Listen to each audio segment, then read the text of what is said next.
Welcome to Trust Provisions. We are going to be looking at the various provisions of a trust. Now that a trust has been established based on the requirements, you've identified the parties. As part of review, making sure you go through all of that. Who are the parties, definite beneficiary, trust property, lawful purpose, understanding testamentary versus inter vivos, revocable versus irrevocable.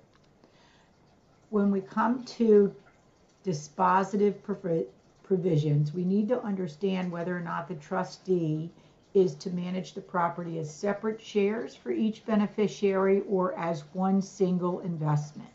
At some point, the trust provisions will make this, but it may not be initially. So we need to understand that in terms of distributions from the beneficiaries. If it's a separate shares, each beneficiary, when they take a distribution, it reduces that beneficiary share. Whereas when it's a single investment trust, these distributions come off the top before a division and ultimate distribution. In terms of dispositive provisions, keeping in mind the initial principal generates income, and as to each part of these components of trust property, there can be either mandatory and or discretionary distributions. So identifying those provisions will be helpful in understanding what the beneficiary can get. Certainly mandatory distributions, the settlor imposed mandatory, beneficiary can get those. Discretionary, it's up to the trustee, and absent an abuse of discretion, the beneficiary will not be able to force the trustee to make those distributions. In terms of absolute discretion, I want you to think, what does the beneficiary have? Really nothing but a prayer that the trustee will distribute. Why would a settlor want to create such a trust? And the rule is, if the settlor places the discretion in the hands of the trustee, absent an abuse of discretion, the trustee's decision will stand.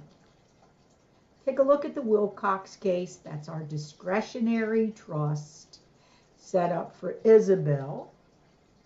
And looking at that language, the question becomes, does the trustee have to distribute when it's completely discretionary as to income and principal? Absolutely not. Purely discretionary trust need not be distributed for Isabel, nor Isabel's creditors. The creditor cannot compel the trustee to make a discretionary distribution. The creditor is no better off than most creditors are no better off than the beneficiary himself or herself, cannot compel. But at hand, that's not what happened. What happened was there was a distribution, and the question was, if the trustee does exercise discretion and makes a discretionary distribution, should the creditor sort of jump in front of the beneficiary? And that's the problem. There is no spendthrift provision in this trust. Had there been, the outcome would have been different. So although the trustee need not exercise discretion, if and when discretion is exercised, the creditor will take before the beneficiary. And that's the lesson to be learned from Wilcox. Had there been a spendthrift provision, it would have been a different outcome. So if the trustee has absolute discretion, absent an abuse of discretion, the trustee's judgment will stand.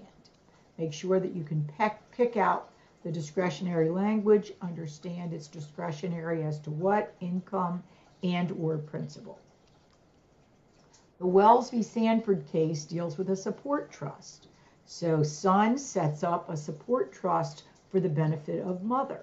Okay, look at the language. As for the support and maintenance of Nora, that identifies the purpose of the trust is a support trust. So only support creditors would have access to this asset. And Nora happens to have some probate property of her own. So she has this support trust that was set up by her son that has 80 acres. And she has her own 109 acres. So she has money to pay the nursing home bill, but neither the heirs nor the trustee want to pay it. So that is the issue at hand. Where do these assets to pay the nursing home bill come from when a beneficiary has a non-probate support trust? Look at the arrangement that the settlor set up and think about how maybe down the road you might want to advise against naming a trustee who is also the remainder beneficiary. And that's the case here. Which asset should be used? Of course, Sanford's going to say the probate, and of course the heirs are going to say the non-probate. So there's the dispute, and what happens is, absent language to the contrary, the support trusts are the first dollars used to provide for the beneficiary's trust. We've talked a little bit about supplemental or special needs trusts. That's where you would set up a trust to supplement primary support obligations of the government for people that might be on government assistance. The next provision we want to look at is a power of appointment. So the settlor doesn't dictate who gets the property, but he puts in the hands of a donee of the power who will ultimately select the beneficiaries. This is a very sophisticated provision. We only need to know the basics. It's important that you know who the parties are. The settlor is the creator. The daughter is the donee. She has the ability to exercise it amongst permissible appointees. If the donee can name herself, her estate, or the creditors of her estate, it's referred to as a general power of appointment. And if the donee does not exercise, the taker in default will take. So you need to become familiar with all of this language in terms of the power of appointment.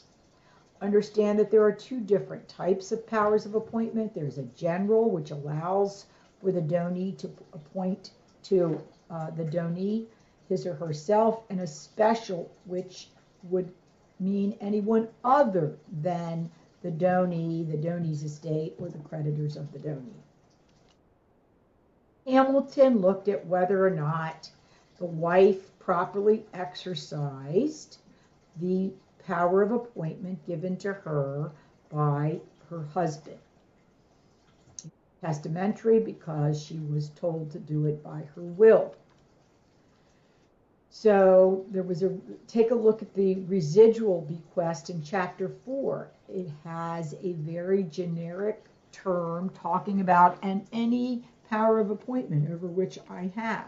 That's not going to be enough to exercise as one that requires specific reference. In this case, wife did not exercise a specific reference because she did not reference the 1982 will. She referenced an older will. So it was not a valid exercise. Take a look at the estate plan, understand who the various parties are. Would it have been appropriate if Milton had not prepared the 82 will? How specific do you think the donee needs to be?